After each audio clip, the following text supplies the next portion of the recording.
Bonjour à toutes et à tous, bienvenue dans la matinale de l'informaticien et du cyberrisque où nous accueillons aujourd'hui Jacques Delarivière, CEO de GetWatcher, et Philippe Gillet, CTO ou directeur technique de la même entreprise. Aujourd'hui, GetWatcher est une entreprise reconnue, pépite de l'ANSSI, il y a beaucoup de choses qui vous met en valeur. Mais comment vous est venue l'idée de lancer GetWatcher? Quelle est la genèse de votre entreprise, monsieur Delarivière? Alors, bonjour Bertrand. Merci. Donc en fait, effectivement, on s'est connus il y a maintenant bien longtemps avec Philippe à l'ESIA, qui est notre école d'ingénieurs, et où on avait initié des travaux de recherche sur la détection des intrusions, notamment les intrusions avancées. Des travaux qu'on a repris en 2015 à la création de GetWatcher, et qui ont abouti assez rapidement à des premiers prototypes qui ont beaucoup plu à nos clients, avec un objectif qui est de permettre à nos clients, avec une approche réseau, de détecter en amont tous les types de menaces, que ce soit des menaces génériques de type ransomware ou des menaces plus avancées de type attaque ciblée, avec donc cet objectif d'être en amont, en anticipation, par l'analyse du réseau, pour avoir une couverture globale de toutes les menaces qui peuvent cibler nos clients. Et donc dans le même temps, nous avons terminé une certification slash qualification élémentaire de l'ANSSI qui a garanti un très haut niveau de robustesse de nos produits, donc robustesse qui implique une résistance à des attaques extérieures et qui nous a donné accès dans ce marché global de la détection, à un marché qui est dans le marché de la détection réseau, un marché de la conformité réglementaire pour tous ceux qui ont l'obligation de respecter la règle numéro 7 sur les 22 règles de cybersécurité, donc de déployer des sondes de détection réseau. Alors justement, dans votre technologie, on va peut-être passer la parole à Philippe Gillet. Qu'est-ce qui fait la différence de GetWatcher aujourd'hui dans son produit des sniffers que je connais depuis des années, les Snort et autres, et tout ce qui est autour des suites de monitoring du réseau ou du suivi de réseau, etc. D'ailleurs, on vous qualifie aujourd'hui d'IPS Next-Gen. Donc, qu'est-ce qui vous, aujourd'hui, apporte la différence de GetWatcher sur ce marché de la sécurité réseau? Je pense déjà que c'est un peu notre côté hybride qui est intéressant, c'est-à-dire que effectivement, Bertrand, tu le disais, c'est que on a connu les IDS, on a connu les sandbox, maintenant on connaît l'artificial intelligence, tout ça. La cyber en fait est assez cyclique là-dessus, c'est-à-dire qu'à chaque fois il y a des nouvelles technologies qui sortent et ça se renouvelle à peu près tous les 5 ans, on va dire. Et le problème en fait, c'est qu'il n'y a pas de vrai produit qui est une architecture à la base qui est conçue pour évoluer et qui va garantir dans le temps que finalement on va détecter toutes les menaces. Et donc, nous, aujourd'hui, ce qu'on fait, c'est cette approche hybride-là, c'est-à-dire qu'on a construit notre produit un peu comme un Lego, et à chaque fois, on rajoute des briques. Là, il y a la brique IDS, effectivement, il y a la brique détection de malware, il y a la brique machine learning, artificial intelligence, il y a d'autres briques aussi qui sont conçues sur GetWatcher. Et en fait, ce qu'on garantit, c'est que non seulement on a les meilleurs taux de détection parce qu'on prend les meilleures briques, on a conçu les meilleures briques face à chaque menace, et en plus, on se garantit que dans l'avenir, s'il y a des nouvelles menaces qui sont beaucoup plus évoluées, et on en a vu récemment Pegasus, on a vu Sunburst.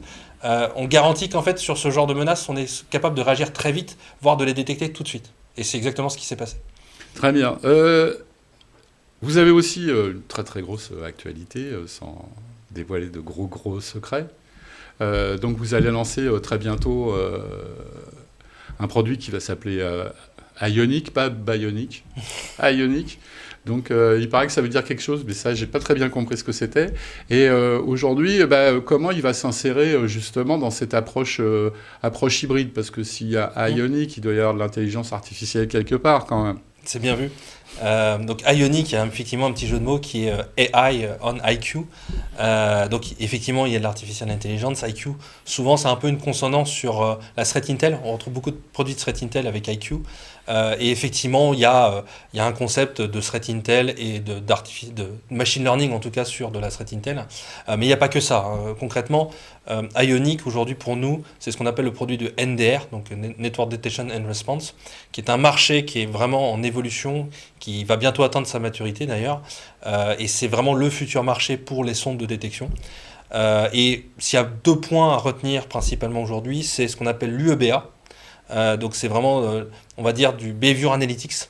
Donc l'analyse des comportements, de l'application de machine learning et d'intelligence artificielle dessus, pour essayer de voir des anomalies, des comportements qui sont déviants.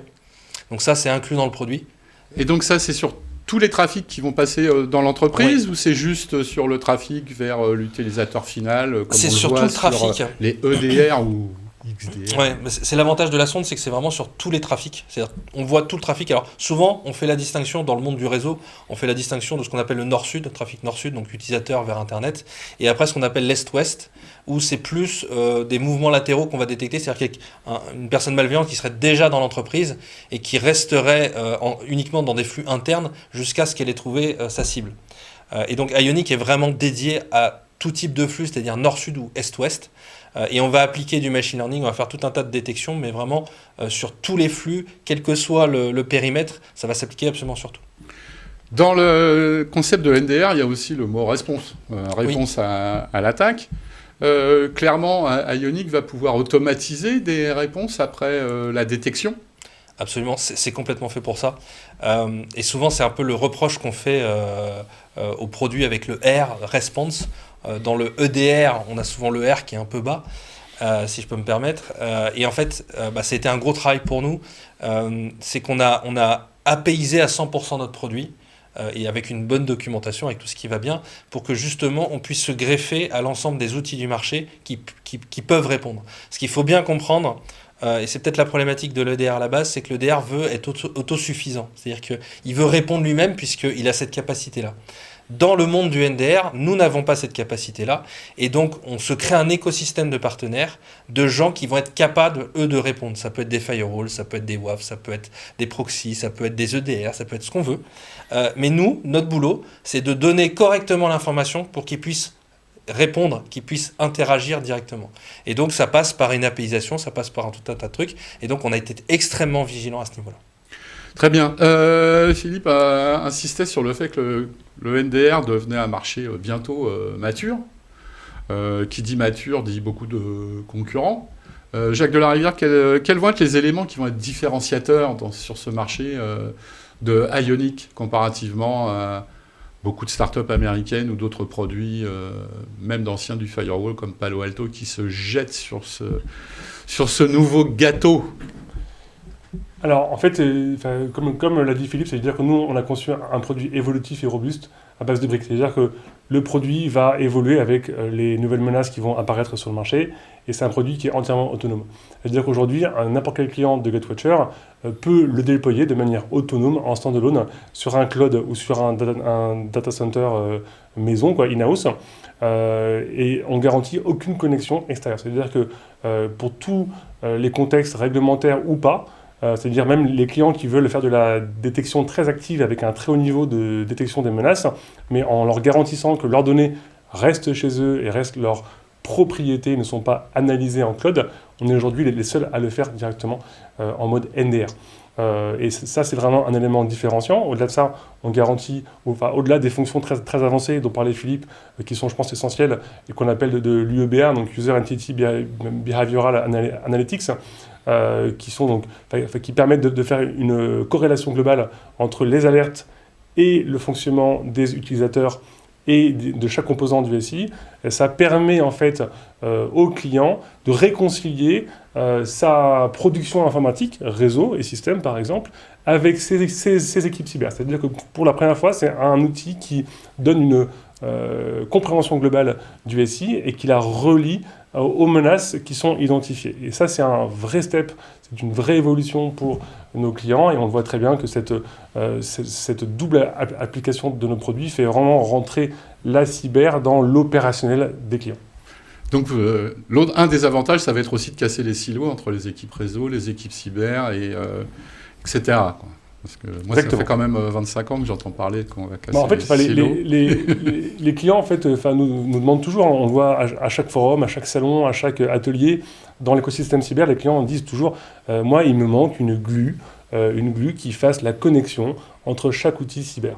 Eh bien, Ionic, aujourd'hui, c'est justement cet élément réseau qui permet d'avoir cette vision globale opérationnelle cyber et détection, et d'avoir la connexion par les API qui sont hyper automatisées, dont parlait Philippe, qui du coup sont cette glue-là qu'on va relier à tout l'écosystème proxy, firewall, WAF, EDR et autres.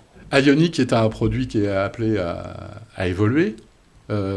Mais comment vous, monsieur Delarivière, vous voyez le futur ou le développement de votre entreprise? Comment vous voyez Gatewatcher à 3 ou 5 ans?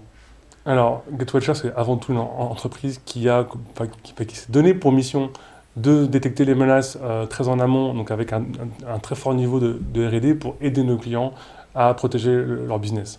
On fait un métier magnifique, c'est une équipe de passionnés et qui se développe très rapidement sur différents secteurs géographiques, en France, en Europe du Sud, en Afrique du Nord,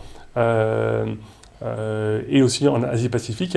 Donc aujourd'hui, on travaille de manière activement ce développement, supporté par nos différentes gammes de produits, notamment le NDR qui connaît, donc Ionic, qui connaît un très très bon démarrage aujourd'hui chez nos clients.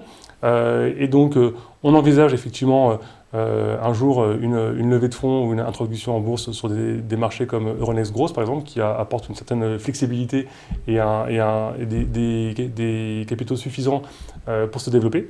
Et bien sûr, forcément, vous savez, nous on reste toujours très focalisé sur un très haut niveau d'expertise technique et un très bon développement commercial, et qui restent nos deux piliers très forts, technique et commerce, et ça restera toujours effectivement dans notre axe de développement, supporté par de nouveaux investissements et bien sûr de nouveaux produits qu'on sera ravis de venir présenter à vos équipes.